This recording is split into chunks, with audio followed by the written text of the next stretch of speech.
Introducing the Luna Pro Plus Smart Lock. First, we're going to be changing the administrator code.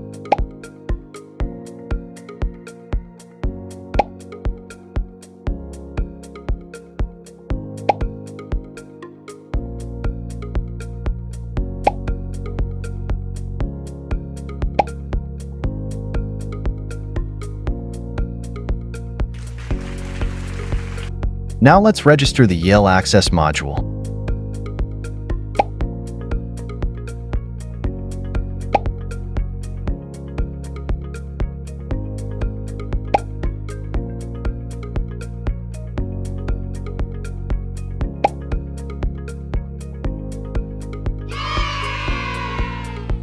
Finally, configuring the device in the Yale Home app.